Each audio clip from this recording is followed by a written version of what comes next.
The air in the Austin auction arena smelled of sawdust and old money. My cousin Beatrice leaned over, her voice dripping with artificial pity. "You really shouldn't be sitting in the buyer's section, Clara. This is for actual ranch owners, not the hired veterinary help." She gestured to my Aunt Marian and Uncle Silas. Silas had just lost a bidding war on a prime breeding bull. His face was red. To save face in front of the Texas elite, he threw up his paddle, committing to a six-figure vanity purchase he couldn't afford. Growing up, my relationship with my aunt and uncle had never been a family bond. It was an unpaid internship. I was the silent partner in their version of family, expected to absorb the losses while they took the dividends. They had raised me after my parents died, providing a roof and a bed. But the emotional cost had been staggering. Whenever a calf was in breach or a mare went into difficult labor, I was the one up at 2 a.m, using my veterinary training to save their investments. I secured their assets, and in return, I was treated like a broken piece of machinery they kept around out of charity. They normalized their cruelty through constant reminders of my supposed debt to them. I was told repeatedly that being the spare meant I had to earn my keep. This environment created an invisible chain around my neck. For years, I submitted to their demands because survival meant keeping the peace. I confused their financial ledgers for affection, believing that if I just paid enough dues, I would finally be accepted. But at the auction block, that illusion shattered into clinical clarity. Silas turned to me, the auctioneer's gavel still echoing in the cavernous room. His expression was not apologetic. It was expectant. "You are going to write the check for that bull, Clara," he said, his voice lowering to a transactional murmur. "Consider it your contribution to the family for everything we have given you." Beatrice snickered, adjusting her designer handbag. "Time to pay your subscription fee, cousin." The bill was over $100,000. It was every cent I had meticulously saved from my private veterinary practice. Drawing on my commercial line of credit and the business capital I had meticulously accumulated for my clinic's expansion, I prepared to settle the balance. For a fraction of a second, my hands trembled. But anger was not loud this time. It was clinical. I rubbed my eyes, trying to summon regret or panic, but there was only a cold, sharp balance sheet forming in my mind. They were not asking for a favor. They were executing a hostile takeover of my life savings to cover their own vanity. I didn't cry. I didn't ask why. The years of psychological debt collection were over. I realized then that my loyalty had been a bad investment. I pulled out my checkbook. I did not write the numbers with shaking fingers. I wrote them with the precision of someone executing a legal document. This was not a breakdown. It was an accounting error I was about to correct. I signed the check for the six-figure amount, feeling the last link of that invisible chain snap. They weren't shocked by what they'd done. They were shocked that I was no longer playing the grateful orphan. I handed the paper to the auction clerk. The transaction was complete, but the retaliation was just beginning. Silas puffed his chest out, turning back to his wealthy peers to accept their congratulations on the acquisition. Marian smiled, a tight, satisfied expression that confirmed she viewed my financial ruin as nothing more than a necessary tax for my existence in her orbit. They had successfully liquidated my future to protect their present. But as I watched them bask in their unearned glory, the numbness inside me was entirely replaced by absolute control. I had footed the bill for the last time. The contract was terminated. Just as the auction clerk stamped the receipt, the heavy oak doors at the back of the arena swung open. The ambient noise of the crowd evaporated. My great-grandmother Eleanor stepped into the room. At 85, the founder of our ranching empire did not walk. She advanced. She leaned on a silver-tipped cane, but her posture was as unyielding as Texas iron. Marian and Silas immediately lost their arrogant posture. Beatrice physically took a step back. I remained perfectly still, analyzing the shift in the room's power dynamic. Eleanor did not look at her son or her daughter-in-law. She looked directly at the clerk, then at the receipt bearing my name. When she finally turned to Silas, her voice was not raised, but it carried the lethal weight of an executive order. "Silas," she began, her tone stripping the flesh from his ego. You have spent your entire life confusing inheritance with competence. I have watched you squander the respect this family took 4 generations to build, and today, you attempt to bankrupt the only person in this bloodline who actually knows how to work the land. Silas stammered, attempting to formulate a defense, but Eleanor cut him off with a single, sharp gesture. Do not speak to me about family contributions, she stated calmly. I built this empire. You merely occupied it. The silence in the arena was absolute. Every major ranch owner in Austin was witnessing the public dismantling of Silas's authority. Marian tried to intervene, offering a weak smile. Mother, we are just teaching Clara responsibility. Eleanor's gaze snapped to Marian. Cold and surgical. You are teaching her extortion. You are parasites, feeding off her talent, because you possess none of your own. I watched the scene without a trace of pity. My family was not experiencing a tragedy. They were facing an audit. Eleanor turned to the crowd, her voice echoing off the high ceilings. I am summoning my legal team this afternoon. The current trust is dissolved. The inheritance will be rewritten. Silas and Marian are stripped of all executive power and financial claims to the estate. The legacy of this family will go to the only one who has earned it. She turned her gaze to me, and the clinical ice in her eyes softened by a fraction of a degree. Clara will be the sole heir to the grassland empire. The explosion of whispers from the Austin elite was immediate. Silas went pale. Beatrice looked as though she had been physically struck. They were bankrupt in every sense of the word, entirely liquidated in less than 3 minutes. I did not smile or gloat. I simply gathered my belongings, my movements precise and deliberate. The power reversal was absolute, and my aunt and uncle were left holding nothing but the empty shell of their vanity. Eleanor gestured for me to follow her out of the arena. As I walked past Beatrice, she opened her mouth to speak, but no words came out. The hierarchy had been permanently restructured. The business of our family had been foreclosed, and I was stepping into my new role as the absolute majority shareholder. The drive back to the ancestral estate was conducted in absolute silence. Once inside the oak-paneled library, Eleanor closed the heavy doors and pointed to the leather armchair opposite her desk. Before you say anything, Clara, understand why I let them play their game this long, she began, sliding a legal binder across the mahogany table. Under the original family trust I established, any premature legal action would have triggered a loophole, allowing their corporate lawyers to freeze the estate in litigation for decades. I had to wait until they committed an overt, legally indefensible felony, like forcing you to buy back your own stolen legacy with your own capital, to pierce the corporate veil of their shell companies. She did not offer me tea or platitudes. She offered me raw data. I have terminal pancreatic cancer, she stated, her voice devoid of self-pity. The doctors have given me 4 months, perhaps less.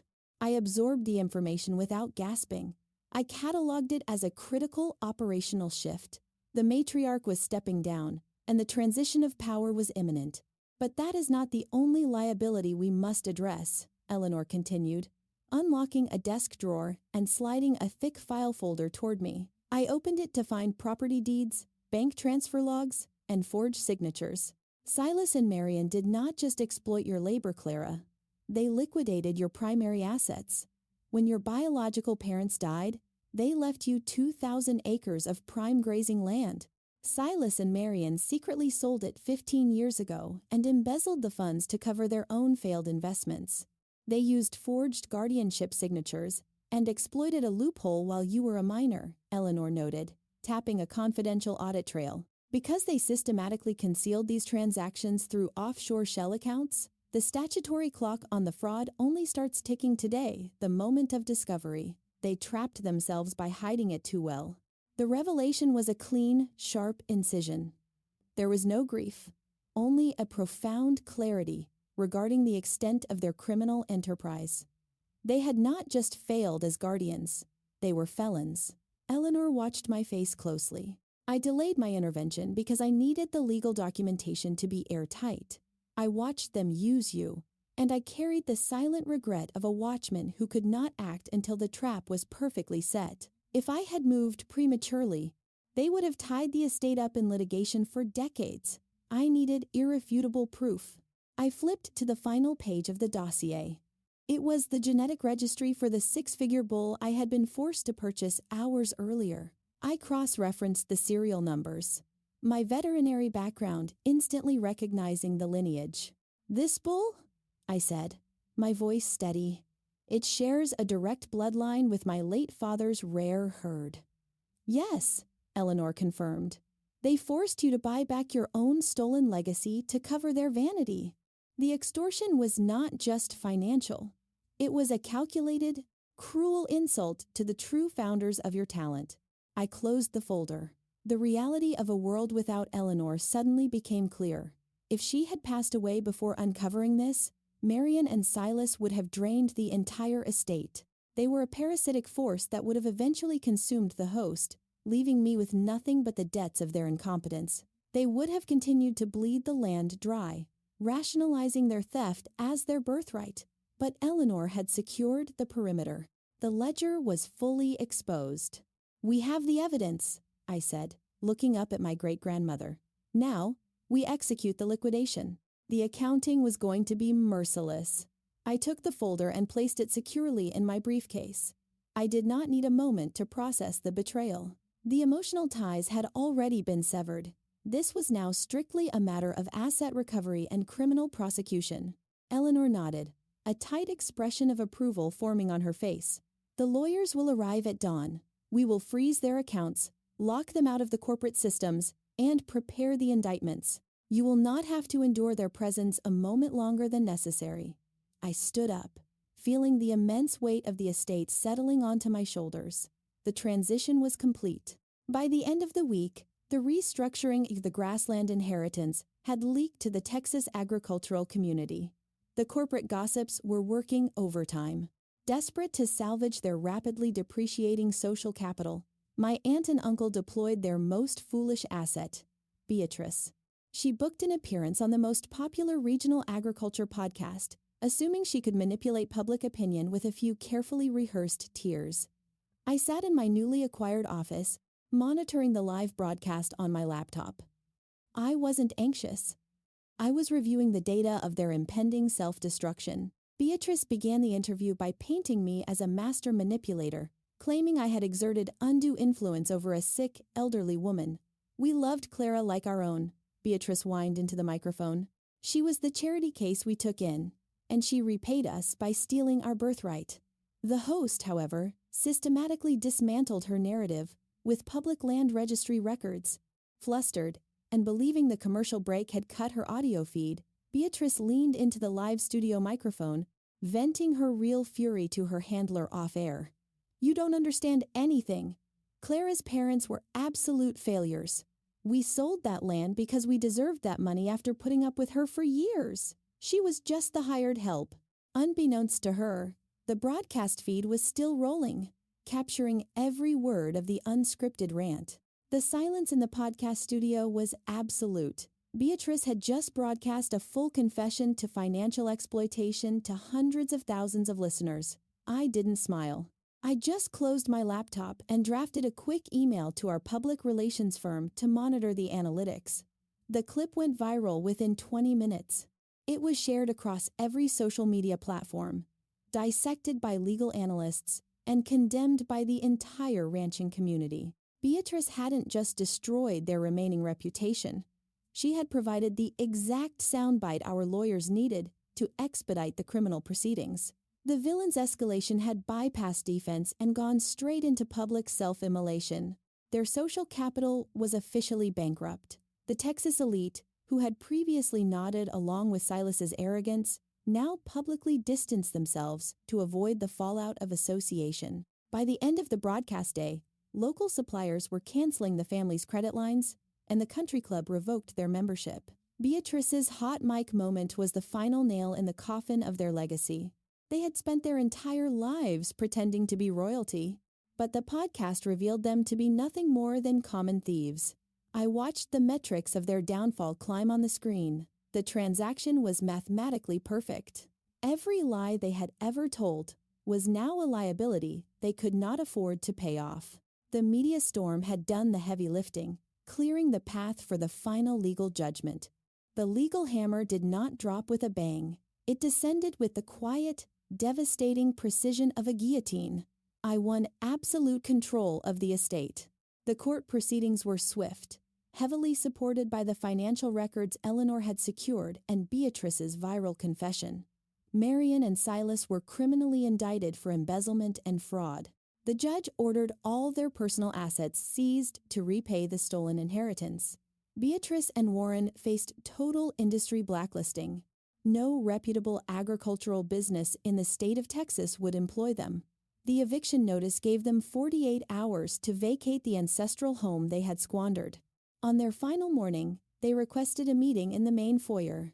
I stood by the grand staircase, a clipboard in my hand, cataloging the inventory. Silas looked entirely diminished. Marian's expensive clothes hung loosely on her frame. Beatrice and Warren stood silently, staring at the floor. The power illusion of an empty wallet is a fascinating psychological study. For decades, their entire personality, their cruelty, their unearned arrogance was funded by money that wasn't theirs. They believed their superiority was a genetic trait, an inherent strength. But the moment the capital evaporated, their power vanished with it. They didn't crumble because they realized they were morally wrong. They crumbled because they could no longer afford the subscription fee for their inflated egos. Without their stolen wealth, they were reduced to pathetic, fragile individuals incapable of functioning in the real world. "Please, Clara," Silas begged, his voice trembling. "You can't put us out on the street. We have nowhere to go." Marian stepped forward, tears streaming down her face. "We are your family. We raised you. You have to show us some leniency." I looked at them, feeling absolutely nothing. My anger had been spent and replaced by a sterile void. This was not revenge.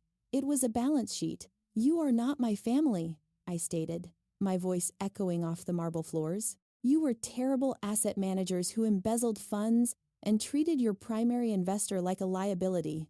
The accounts are now settled. The leniency you are asking for was not in the contract." Beatrice started to sob, but I raised my hand, cutting off the noise. "The authorities will be here in 15 minutes to escort you off the property. Leave the keys on the console." I turned my back on them and walked into my office, closing the door firmly behind me. I didn't look out the window as they dragged their suitcases down the long driveway. The estate was finally clean. I sat at the heavy oak desk that now belonged to me, opening the ledgers to review the quarterly projections. Outside, the sound of police cruisers pulling up to the main gate signaled the final closure of their era. They had gambled their entire existence on the assumption that I would remain compliant and silent.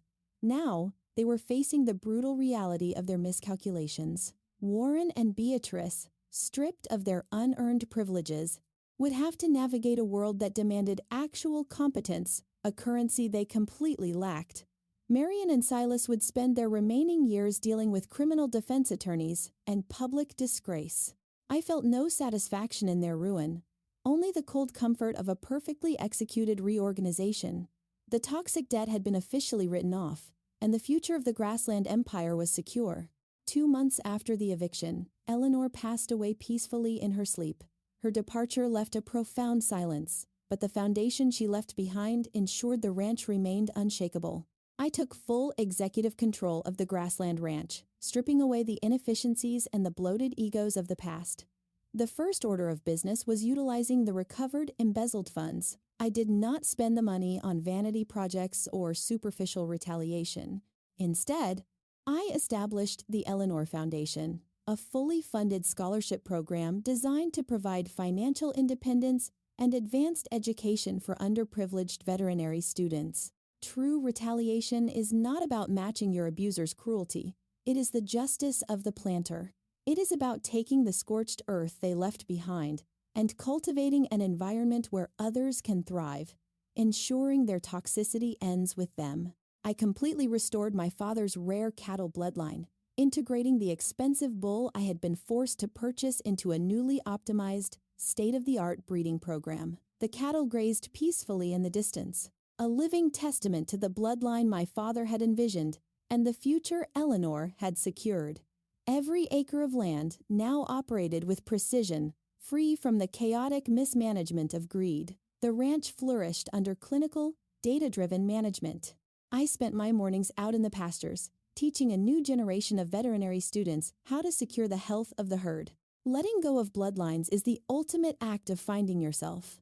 For years, I had believed that DNA was a binding contract, that I was obligated to endure emotional extortion simply because we shared a family tree. But walking away from toxic relatives was the most profitable decision I ever made. I built a new family, a family of choice, composed of dedicated colleagues, brilliant students, and mentors who valued my actual contributions rather than my compliance. I stood by the wooden fence, watching the sun rise over the rolling Texas hills. The air was clean, the livestock was healthy, and my life finally belonged to me. I've come to realize that surviving an environment that constantly diminishes your worth requires a radical kind of self-belief. Forgiveness isn't always for the other person. Sometimes, it's the only way to set yourself free from their narrative. You do not have to carry the debt of their incompetence, nor do you have to accept the role of the perpetual outsider. If you are out there right now, constantly feeling like you are on the fringes of your own family, waiting for an invitation to a table where you are never truly welcome, hear this. You do not need their validation to build your empire. The best response to people who treat you like a spare part is to become the architect of your own life. Cut the ties, audit your worth, and invest entirely in your own future. You are not a burden. You are the founder of a legacy they could never comprehend, and your peace will always be your greatest victory.